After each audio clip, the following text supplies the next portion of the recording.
अस्सलाम वालेकुम, welcome back to my channel. आज आप लोगों को मैं ना दो बैड न्यूज़ सुनाने वाली हूँ। गुड न्यूज़ तो कुछ है ही नहीं कि मैं आप लोगों को सुना दूँ। बैड न्यूज़ एक तो ये है कि एक मेरे चैनल पर स्ट्राइक आ गया है। दूसरी बैड न्यूज़ ये है कि दादा का इंतकाल हो गया था, तो उस दौरान मैंने वीडियो वगैरह भी नहीं बनाई और स्ट्राइक आने की वजह से मेरे चैनल की रीच डाउन हो चुकी है। दोनों बैड न्यूज़ मैंने आपको सुना दी हूँ और रीज़न भी आपको आगे बताती हूँ। सबसे पहले तो मैं मॉर्निंग में ना बिना टाइम वेस्ट किए भिंडी वगैरह कट करके सब्जियां बना ली। उसके बाद दाल को भिगा कर रखी थी, ढाबा स्टाइल दाल बना रही थी, तो दाल भीग गया। उसके बाद ना कुकर पे गला ली, कुकर की सीटी भी नहीं लग रही थी, उसका रबड़ ख़राब हो गया था। अब कितने दिन से मैं सोच रही हूँ मार्केट जाऊँ और रबड़ लेकर आऊँ। फिर बहरहाल वहाँ पर मैंने लो फ्लेम पर ना कुकर को सॉरी दाल को अच्छे से गला ली। उसके बाद यहाँ पर तड़का भी दे दी मैंने। तो अब जो दाल मैंने बॉईल की थी वो डाल देंगे इस तड़के में और एक उबाल आने देंगे। बस यहाँ पर हमारी दाल तड़का तैयार है। मेरे हस्बैंड के दादा की तबीयत है ना बहुत दिनों से ख़राब थी, मतलब हफ्ता भर या 4-5 दिन हो ही रहा था, यानी कि मेरे ग्रैंड फादर इन लॉ। तो अचानक में फिर जिस दिन मैं अम्मी के यहाँ से आई ना, मॉर्निंग में अपनी वीडियोस वगैरह अपलोड करके टाइमर लगा के मेरी भी तबीयत थोड़ी सी वैसी हो रही थी, उलझन बहुत हो रही थी, घबराहट हो रहा था, ऐसे कि पता नहीं क्या हो रहा था दिल में। मैं आप लोगों को पहले भी बता चुकी हूँ। फिर मैं दवाखाना मुझे लेकर जा ही रहे थे कि उतने में हस्बैंड को कॉल आया कि दादा की तबीयत ज़्यादा ख़राब हो रही है। और दादा का घर ना रास्ते में ही पड़ता है। जैसे हम लोग वेस्ट से ईस्ट में जाते हैं तो बीच में ही ब्रिज पड़ती है, ब्रिज के पहले ही टावर है, वहीं पर उतरना था। तो जैसे ही टावर के पास पहुंचे ना, इतनी ज़्यादा ट्रैफिक थी ना वहाँ पे, हमेशा ही ट्रैफिक रहती है, तो एकदम फंस गए। फिर हस्बैंड बोले बहुत लेट हो रहा है, तो मैं बोली तुम चले जाओ, मैं ऑटो करके चली जाती हूँ। और मुझे भी सिर्फ ब्रिज उतरने के लिए ही ऑटो करना पड़ा। तो वहीं से ना अहमद को लेकर रिटर्न हो गई, यू टर्न ले लिए उसी रोड से, और फिर मैं चली गई ऑटो पकड़कर दवाखाना। दवाखाने में भी नंबर लगाई तो इतने ज़्यादा नंबर थे, 15 मिनट लगेगा डॉक्टर ने बोली, नर्स लोग रहते ना वो लोग ने बोले 15 मिनट लगेगा। तो मैं नंबर लेके चली आई मार्केट में, शॉपिंग करने लगी, कपड़े वगैरह ख़रीदने लगी। फिर थोड़े ही टाइम में मैसेज आया कि दादा का इंतकाल हो गया है। नाश्ता वगैरह सब लोगों का हो गया था और बच्चे लोग का भी नाश्ता हो गया था। उसके बाद वो लोग गए अपने दादा के पास, थोड़ी सी मस्ती वस्ती कर रहे थे, तो बोली चलो फुर्सत मिली। फिर थोड़ा सा मैंने क्या किया, बिस्तर वगैरह सारा समेट ली। उसके बाद अहमद के स्कूल के ड्रेस वगैरह प्रेस करने थे, वो सब कर ही रही थी कि अहमद ने शिकायत लेके आ गया, अफीफ़ा बहुत मारती है इसे। अच्छा वो बड़ा है, नहीं मारता है, तो अफीफ़ा उसका बहुत फ़ायदा उठाती है। लेकिन जब अफीफ़ा थोड़ी और छोटी थी ना, तो अहमद उसे बहुत मारता था। और यहाँ पर सारे, मैं रात में आई हूँ तो सारा सामान इधर उधर बिखेर दी थी। रात में आकर सारे पर्स ये वो, इन लोगों के कपड़े वगैरह चेंज किए तो इधर उधर ही सब फैला कर रख दिए थे। तो अभी पूरा घर ही समझ लो समेटना है। और आज टिफ़िन में अहमद को फ्रेंच टोस्ट दे रही हूँ। अच्छा वो गर्म थे ना, तो मैं ठंडा होने के लिए रखी थी। अल्लाह। अच्छा बच्चे जैसे ही वॉशरूम में जाते हैं ना, तो वहाँ पर जाकर सीधा पानी में खेलने लग जाते हैं। वही हाल अफीफ़ा का भी है। जब अहमद छोटा था तो वो भी ऐसे ही करता था। और अब अफीफ़ा भी गई तो कपड़ा पूरा भिगा ली थी। फिर उसे मैंने ना यहाँ पर मोबाइल वगैरह देकर बैठा दी हूँ, और फटाफट यहाँ पर जितने भी काम पड़े हैं, सारे कपड़े वगैरह 3 दिन के सब, और उसके पहले के ही अम्मी के यहाँ गई थी 2 दिन, और कपड़े सूखे वगैरह वो सब जो है ना ऐसे जमा करके, जब मैं आई हूँ ना तो पलंग पे पूरे पड़े हुए थे।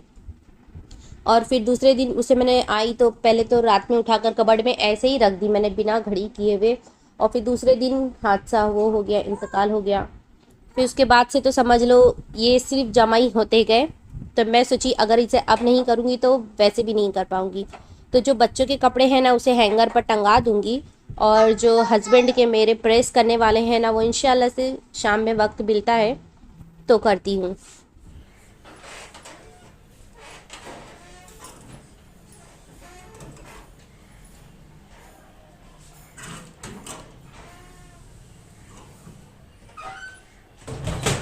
मैं कहाँ आई थी आप लोगों को आगे बताती हूँ, मगर यहाँ का माहौल इतना अच्छा लग रहा था ना, इतनी फ्रेश फ्रेश हवा आ रही थी। और यहाँ पर इतने अच्छे अच्छे मनी प्लांट, इतने किस्म के मनी प्लांट्स थे ना कि मेरा दिल उन पर आ गया। मैं बस उन्हीं को बैठे के देख रही थी कि मैं कहाँ से तोड़ लूँ, मगर चोरी करना गुनाह है, वरना मैं तोड़ ले रही थी। घर एकदम साफ सुथरा कर कर गई थी, मगर यहाँ आने के बाद देखी तो अहमद ने क्या हाल बना कर रखा था। बहरहाल अहमद को उसके दादा ने स्कूल से ले आए थे और मैं गई थी उधर मेरा आधार कार्ड सही करवाने के लिए। अच्छा, तो मुझे ना कल ही बात हो गई थी कि आज जाना है मॉर्निंग में, लेकिन मुझे ज़रा भी ध्यान नहीं था। फिर वो हस्बैंड के कज़िन भाई आए तो मुझे पता चला कि यार मुझे जाना था। फिर एकदम अर्जेंट पे मैंने अपनी मैरिज सर्टिफिकेट वगैरह निकाली और गई। हस्बैंड का पासपोर्ट वगैरह रिन्यू करवाना था। अब्बा ने बोले कि बिल्डिंग टूटने वाली है, उसके बाद होता है या नहीं पता नहीं, तो अभी सब अपना डॉक्यूमेंट्स वगैरह बराबर करवा के रखवा लो, तो उसी लिए गई थी। तो उसके बाद हमारा लंच वगैरह हो गया, आने के बाद फ्रेश वगैरह हो गई थी। फिर यहाँ पर मैंने ना मलाई निकाल कर रखी थी इसका घी बनाने के लिए, तो इसे भी मैं बीट कर रही हूँ। और एक ही बार में बीट करने से ना इतना अच्छा पूरे दानेदार इसकी मलाई निकल गई है। अब चाहे ना तो इसे पानी डालकर थोड़ा सा इसके अंदर खट्टापन हो जाता है, ये ज़्यादा दिन से रखे रहने की वजह से, अगर इसी में बीट कर देंगे ना तो और अच्छे से जो इसका कड़वा पानी है वो निकल जाएगा, या फिर हाथों से भी कर सकते हैं। तो मैं इसमें ही ठंडा पानी डालकर इसे अच्छे से मिक्स कर दे रही हूँ। जब भी घी किसी से भी मथते हैं या मथनी से या फिर पीट करते हैं तो वो पूरा मक्खन है ना उसी चीज़ पर चिपक जाता है, तो उसे भी निकालना ज़रूरी है, उतना सारा मक्खन ज़ाया हो जाएगा। तो यहाँ पर दोनों बीटर को मैंने अच्छे से क्लीन कर ली हूँ। अब इसे ना एक दो पानी से अच्छे से पानी डाल कर वॉश कर देंगे। ठंडा पानी डालेंगे ना तो और अच्छा रहेगा, जो मक्खन है ना एक जगह पर ही होएगा। लेकिन अगर सादा पानी डालेंगे, वैसे भी ठंडी है तो इतना नहीं वो बिखरेगा, वरना गर्मी में ना पूरा फैला हुआ रहता है, पिघला हुआ रहता है मक्खन। और अभी तो एकदम समटा हुआ है। दूध को रखी थी गर्म होने के लिए, दूध गर्म हो गया है। अब इसमें 2 टेबलस्पून विनेगर और 2 टेबलस्पून पानी ऐड करेंगे। दूध में ना हिलाते हुए थोड़ा थोड़ा मिला देंगे, जिससे थोड़ी ही देर में दूध फटने लग जाएगा। इसकी फ्लेम बंद है, अगर फ्लेम चालू रखकर उसके ऊपर दूध फाड़ेंगे ना तो फटाक से फट जाता है। लेकिन मैंने फ्लेम बंद कर दी थी और दूध में विनेगर मिलाई हूँ तो थोड़ा सा समय लगेगा। अब इसे एक बार मिक्स कर दिए हैं, ज़्यादा नहीं हिलाना है। तो यहाँ पर देखिए दूध फटना शुरू हो गया है। जब ये फटने लग जाए ना तो बहुत ज़्यादा चम्मच नहीं हिलाना है, वरना जो हमारे छेना है ना उनके टुकड़े टुकड़े हो जाएंगे। तो जितना अक्खा छेना निकलेगा ना उतना ज़्यादा अच्छा रहेगा। देखिए छेना अच्छे से निकल गया है। अब इसे छान लेंगे, हमें ज़्यादा टाइम इसे पानी में नहीं रहने देना। तो यहाँ पर मैंने मक्खन को छानी थी, इसे मैं इसमें पलटी कर देती हूँ, इससे रख देती हूँ गैस पर, ये बनेगा। और यहाँ पर मैं छेना छान लेती हूँ। और अगर किसी के पास विनेगर नहीं है तो उसे नींबू से भी फाड़ सकते हैं। 2 नींबू लगेंगे 1 लीटर दूध के लिए। अब इसे ना ठंडे पानी से अच्छे से वॉश कर लेना है, इसका एक जो हीट है वो निकल जाए और दूसरा जो विनेगर की स्मेल है वो सब ख़त्म हो जाए। अब छेने को इतना प्रेस करना है कि छेने में से पानी निकले, ना कि छन्नी में से छेना निकले। हाँ, तो यहाँ पर मैंने ना इसे अच्छे से निचोड़ ली हूँ। अब इसे क्या करेंगे, किसी भी रुमाल या फिर कॉटन का कपड़ा हो उसमें बांध कर थोड़ा सा पानी निचोड़ के इस तरह से हैंग कर दें, ताकि अगर इसके अंदर पानी वगैरह हो वो निकल जाए। तो इसे मैं आधे घंटे के लिए छोड़ देती हूँ, जब तक कि अपना दूसरा काम करते हैं।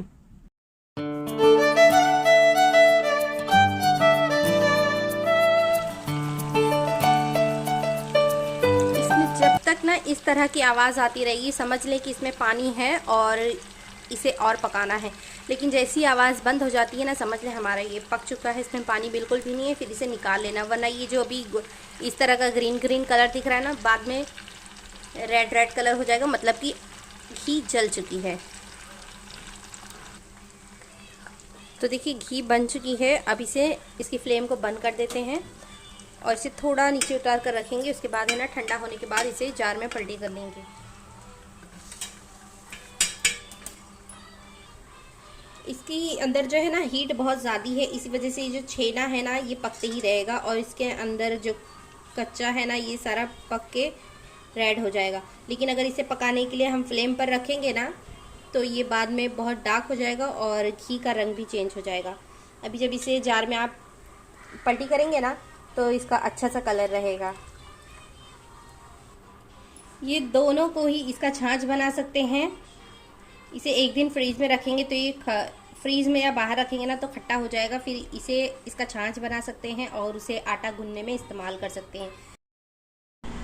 अब ले लेना है छेना। यहाँ पर देखिए इसे पहले अच्छे से क्रम्ब कर लेंगे, पूरा एकदम से दाने दानेदार हो गया है। अब इसे हल्के हाथों से ना हथेली से इसे मस लेंगे, इस तरह से मस लेंगे। बस ज़्यादा नहीं, 2 मिनट लगेगा बस इसे सॉफ्ट होने के लिए। अभी थोड़े से कड़क जैसे रहते हैं और ये बहुत ज़्यादा टाइम नहीं लगता है, 2 मिनट में हो जाता है। पहले तो मैं इतनी बार ट्राई की हूँ ना, इतनी बार फेल हुई हूँ ना इस चीज़ को बनाने के लिए, और 1-1 लीटर दूध का मैं बनाती थी, इतना बर्बाद होता था ना, मगर फिर भी हार नहीं मानी। मुझे खाने में बहुत पसंद है, इस वजह से मैं इसे ट्राई करते रही और फिर फाइनली मुझे बनाना आ गया। देखिए 2 मिनट में हो जाता है, और जब ये एकदम अच्छे से मसल जाता है ना, तो ये परात को भी छोड़ देता है और हथेलियों को भी नहीं चिपकता है। यहाँ पर देखिए, ना हथेली को चिपकेगा और ना ही परात को, बस इस तरह से मसल कर इसे रख देना है। और एक बात का ख्याल रखना है कि इसमें ना पानी बिल्कुल भी ना हो, इसका निचोड़ा हुआ होना अच्छा है, क्योंकि जब मैं पहले बनाती थी ना, तो मैं इसे क्या करती थी ना, निचोड़ती बराबर से नहीं थी, जिसकी वजह से मैं जब भी इसे पानी वो चाशनी में पकाने जाती थी ना, 1 मिनट बाद उसके अंदर टूट के ना पूरे छेने बिखर जाते थे। तो इतनी ज़्यादा बार बना बना के उसमें एक एक मिस्टेक पकड़ कर फिर उसके बाद मैंने एकदम परफेक्ट बनाना सीखी हूँ। 1 प्याली मैंने चीनी ली हूँ और 3 प्याली पानी डाली हूँ, और चीनी को रख देंगे बॉईल होने जब तक। यहाँ पर हम इसके छोटे छोटे, मैं एकदम छोटे गोटियों के जैसे ना रसगुल्ले बना रही हूँ, अपने साइज़ के हिसाब से बना लें। तो यहाँ पर पानी पक गया था, तो इसके ऊपर जो झाग थी ना उसे निकाल देना है, और पानी इस तरह से खौलता हुआ ही होना चाहिए। अब इस खौलते हुई चाशनी में सबसे पहले रसगुल्ला डालकर देखेंगे कि ये फट रहे हैं या बन रहे हैं। 2 मिनट कम से कम इसे छोड़े, अगर ये 2 मिनट में बिल्कुल भी नहीं फटते हैं, क्रैक नहीं पड़ते, तो समझ ले आपका जो रसगुल्ला बन रहा है एकदम परफेक्ट है। अगर बीच में, इसलिए मैं एक बोल रही हूँ क्योंकि अगर हमने सारा ही डाल दिया और अगर पूरे रसगुल्ले खुल गए तो चाशनी भी बर्बाद हो जाएगी और फिर रसगुल्ले भी बर्बाद हो जाएंगे। तो इसलिए एक अगर अच्छे से बन गया, तो यहाँ पर देखिए एक अच्छे से परफेक्ट राइस भी हो गया है, फूल गया है। उसके बाद अब सारे ही ऐड कर देंगे। तो अगर एक फटता है तो हम उसमें क्या प्रॉब्लम है वो सब देख सकते हैं, क्यों नहीं बन रहा है। अगर अच्छे बन रहे हैं तो ऐड कर दें। पूरा 8 मिनट पकाना है, खुला ढक कर नहीं पकाना है। जब ये खुला 8 मिनट हो जाएगा ना, तो इसे ढक कर मीडियम फ्लेम पर पकाएंगे हम 5 से 7 मिनट। तो ये 7 से 8 मिनट अच्छे से टाइम देखकर मैंने पका ली हूँ। अब इसके बाद है ना 5 से 6 मिनट इसे ढककर मीडियम फ्लेम पर पकाएंगे।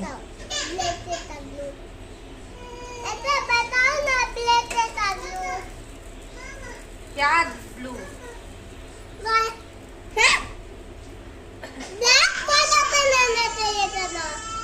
ब्लैक वाला शाम में बनाती हूँ, अभी थक गई हूँ मैं। साफ को घर देख पूरा का ध्यान किए थे। अब रसगुल्ले की फ्लेम को बंद कर देना है और इसे उतार लेना है। अगर चाशनी बहुत ज़्यादा गाढ़ी हो गई है तो उसमें गर्म करके पानी थोड़ा सा ऐड कर देना है, या फिर रसगुल्ले को निकाल लेना है और थोड़ा सा लूकवार्म पानी में ऐड कर देना है। ये दोनों ना पूरे घर में खिलौना लेकर खेल रहे थे, तो मैं सोची मुझे बनाने मिल रहा है, खेल रहे हैं, खेलने दो। तो क्या किया, अफीफ़ा ने पूरा 1 बॉटल का पानी पहले गद्दे पे पलटी कर दी। उसके बाद मैंने वो बॉटल देखी पलटी की हुई है, तो बॉटल हाथ से ले ली और दूसरी बॉटल नीचे रखी थी, तो उसने पूरे घर में भी पानी भर दी थी। फिर पूरा घर वगैरह साफ़ की, अफीफ़ा को चेंज की और चादर को सूखने डाल दी। अब इसे कपड़ा वगैरह पहना करना सुला दूंगी, वरना ये जो बाकी का भी जो बर्तन निकले हैं ना इतने सारे, वो सब धुलने नहीं देगी।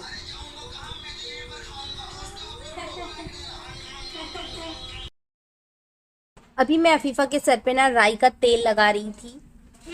इसको मैं राई का ही लगाती हूँ और अच्छे से एकदम ना मैं तारू पर रख कर मसाज कर देती हूँ। उसके बाद थोड़ा सा ना बालों में, पीछे जड़ों में लगा देती हूँ। इससे बहुत अच्छा रहता है। ठंडा मौसम है तो तेल थोड़ा गर्म होता है। थोड़ा सा हाथ पैर में भी मालिश कर देती हूँ कभी कभी, वरना ज़्यादा तेल नहीं है ना तो मैं इसके सर पे ही रखती हूँ। हाँ, कभी अफीफ़ा खुद से बोलती है ना पैर वैर में लगाने, तो मैं लगा देती हूँ, वरना जो बचा कुचा हथेली में लगा होता है ना, वो बस पैर में मसल देती हूँ।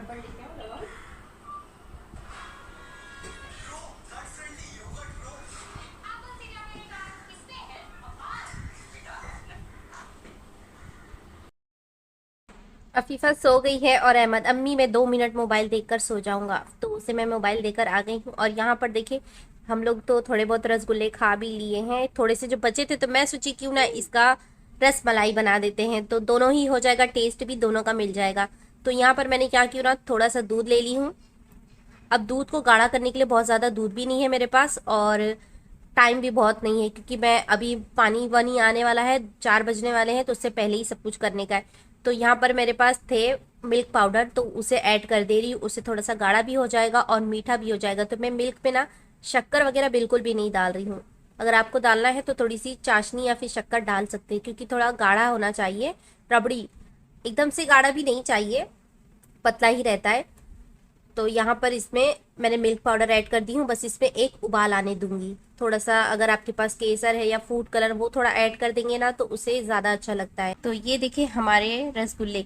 हाँ, अगर आप लोग ना ज़्यादा क्वांटिटी बनाना चाहते हैं, जैसे 1 लीटर दूध पे थोड़ा सा और बढ़ाना चाहते हैं, तो कॉर्नफ्लावर, मैदा, ये सब थोड़ा सा 1-2 चम्मच डालकर थोड़ा बढ़ा सकते हैं।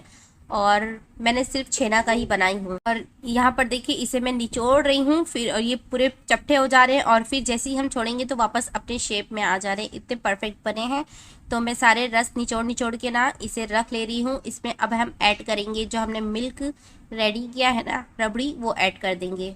और अहमद को अभी मैंने 2-3 निकाल कर दी हूँ। मैंने इसलिए छोटा बनाई हूँ क्योंकि बड़ा बनाऊँ कितना भी, लेकिन अहमद को 2 चाहिए, 4 चाहिए, तो चाहिए ही चाहिए। और मीठा कुछ ज़्यादा रहता है, इसलिए मैं उसे मना करती हूँ कि इतना एक साथ नहीं खाने का, इसलिए मैंने छोटे छोटे ही बनाई हूँ। और अभी दी हूँ, फिर से उसके लिए एक साइड में निकाल कर रखी हूँ, ताकि अगर वो वाला चाहिए तो एक वो खा ले और बाकी ये। तो यहाँ पर मेरी सर्विंग ट्रे ना थोड़ी ज़्यादा बड़ी हो गई है। इसके लिए मुझे ना किसी बाउल पे रखना होगा, जिससे कि रसगुल्ले सारे डूबे रहें। तो मैं इसे बहरहाल चेंज कर दूंगी और गार्निश करूंगी इसे मैं पिस्ता से। वैसे तो मेरे पास अभी सिर्फ पिस्ता ही बचे हैं और ड्राई फ्रूट्स भी नहीं है। ऑनलाइन से मंगाई थी, पता नहीं कब आएगा। यहाँ पर ये कपड़ा मैंने लाई थी अपने गाउन सिलने के लिए, और ये डबल कलर में था। तो हस्बैंड से पूछी मैं कौन से कलर में सिलूं, तो उनको रेड वाला पसंद आया और मुझे ये वाला। हम दोनों की चॉइस कभी मैच नहीं होती है। मुझे जो पसंद आता है वो उन्हें नहीं पसंद आता है, और जो उन्हें पसंद आता है वो मुझे कभी नहीं पसंद आता है। मुझे अपनी ही पसंद पसंद आती है। बहरहाल मैंने दूसरों की पसंद को भी एक्सेप्ट करना सीख ली हूँ। तो यहाँ पर अभी मैं कटिंग कर रही थी अपना गाउन। कभी भी गाउन बनाना हो ना, 60 का पना लेंगे तो नीचे से जॉइंट नहीं आएगा, और इसके अंदर ना घेर भी बहुत अच्छा खासा आएगा।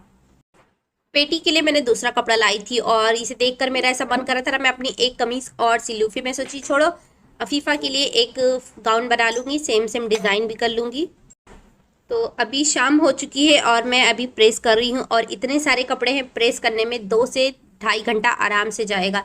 लेकिन मुझे कोई काम भी नहीं था। हस्बैंड जा रहे हैं, उनके दोस्त की हल्दी है, तो वहाँ पर जा रहे हैं, खाना वाना वहाँ पर होएगा। और अब्बा ने भी कॉल करके बोल दिए हैं कि उनका खाना जो है ना, उनकी अम्मी के यहाँ, मतलब कि चाचा के वहाँ पे है, वो भी खाकर आएंगे। तो मैं सोची अब अपने लिए क्या बनाऊँ, तो मैं सोची ना कि अपने लिए मैं मंगा लूँगी फ्राइड राइस, और अहमद के लिए थोड़ी सी खिचड़ी बना लूँगी, क्योंकि फ्राइड राइस तीखा रहेगा तो वो खाता नहीं है। उसे खिचड़ी ना अच्छी लगती है, शौक से खाएगा। तो आज इतना सारा काम बिना हेडेक के हो गया है। सफाई भी हो गई है, मैंने अपने घर रूम की थोड़ी शिफ्टिंग भी कर ली हूँ, मशीन ये तरफ करके कबाड़ दूसरी तरफ कर दी हूँ वापस से। और विंडो वगैरह भी क्लीन करना था, क्योंकि यहाँ पर मैंने विंडो के पास वो रखी थी ना कबर्ड, तो स्लाइडिंग पूरी नहीं खुलती थी, तो उसके पीछे भी ना बहुत धूल आकर जम गई थी। तो बहरहाल वो मैं बाद में साफ करूंगी, लेकिन कबर्ड वगैरह हटाकर वहाँ का मैंने जाला वगैरह भी झटक ली थी। अब इतने सारे की मैं अगर वीडियो बनाती ना तो बहुत ज़्यादा लेट हो जाता, इसीलिए कुछ कुछ मैंने आप लोगों के साथ शेयर की। वीडियो पसंद आएगी तो लाइक ज़रूर करना और कमेंट्स भी करना।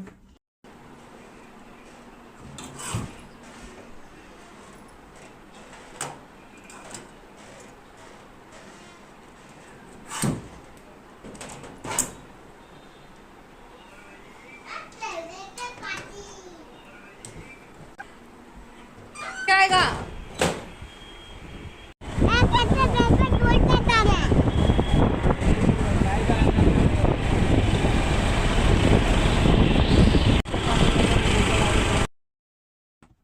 तो अभी हम लोग मार्केट गए थे सब्जियां वगैरह लाने के लिए। घर में सब्जियां वगैरह नहीं थी, और फिर मॉर्निंग में तो हस्बैंड चले जाते हैं, फिर मुझे ना बाहर जाकर लेना बहुत भारी पड़ता है, क्योंकि यहाँ पर सब्जियां मिलती नहीं है कोई भी।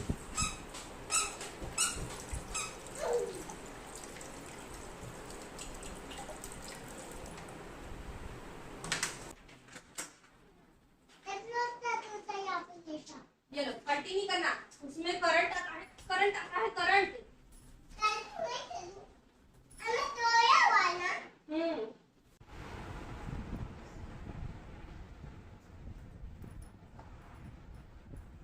हाँ।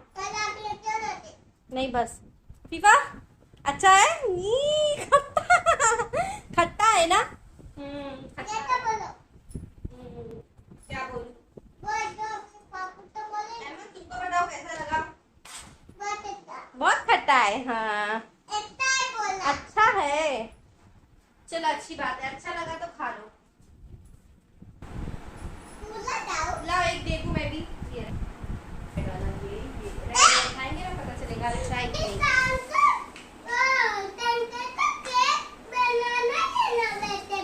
हाँ बनाना ही है तो। नहीं नहीं फ्रीज में नहीं रखो, लेकिन फिर भी बाहर ही रहने दो। तो हस्बैंड हम लोगों को सब्जियां वगैरह दिलाकर घर पे छोड़कर फिर चले गए हैं, और अब वो आएंगे रात में खाना वाना खाकर। जब तक कि मैं अपना जो है ना ये सारा किचन पे जो पसारा लेकर बैठी हूँ ना, ये सब हटा दूंगी। तो जो भी ऐसे ही रखने वाली थी ना, अखी अखी सब्जियां थी, उसे मैंने उठाकर फ्रीज में रख दी हूँ, और जो भी क्लीन करना सफाई करना है सब्जियों में वो सब बाहर रखी हूँ। और यहाँ पर हमारे ना नींबू भी सूख सूख गए हैं, तो इसे क्या करी हूँ ना, मैं सारे नींबुओं को निचोड़ दूंगी। और इन्हीं के साथ मैंने ना और नींबू भी लाई हूँ। भी मार्केट पे ना नींबू बहुत सस्ते मिल रहे हैं, 10 के 10 नींबू मिले हैं, तो उन्हें भी निचोड़ कर, सारे नींबुओं को निचोड़ कर इन्हें फ्रीज कर दूंगी। सबसे अच्छा है कि अब ख़राब हो जाएंगे, फेंकने में जाएंगे, इससे अच्छा है कि इनके क्यूब्स बना लूँगी तो काम आ जाएंगे।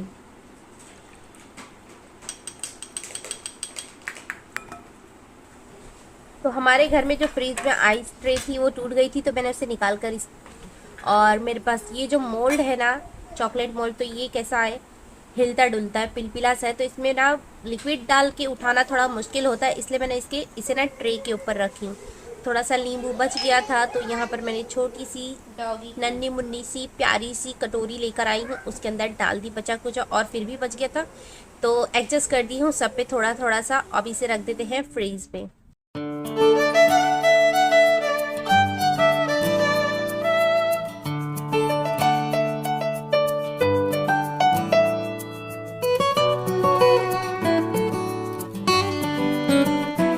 सब्जियां वगैरह क्लीन करते करते अहमद का टमाटर का सालन और खिचड़ी दोनों ही रेडी हो गई है। अब इन दोनों को मैं खाना खिला देती हूँ, और साथ ही में मैं भी लेकर बैठी हूँ। मुझे भी भूख लग रही थी, तो मैं सोची गर्मा गर्म आया है तो क्यों ना मैं भी खाते रहूँ इसी के साथ। तो यहाँ पर अब इन लोगों को लड्डू बनाकर खिलाना होता है, और मैं अपना चम्मच से, अगर मैं अब हाथ से खाऊंगी तो तीखा लग जाएगा इन लोगों को।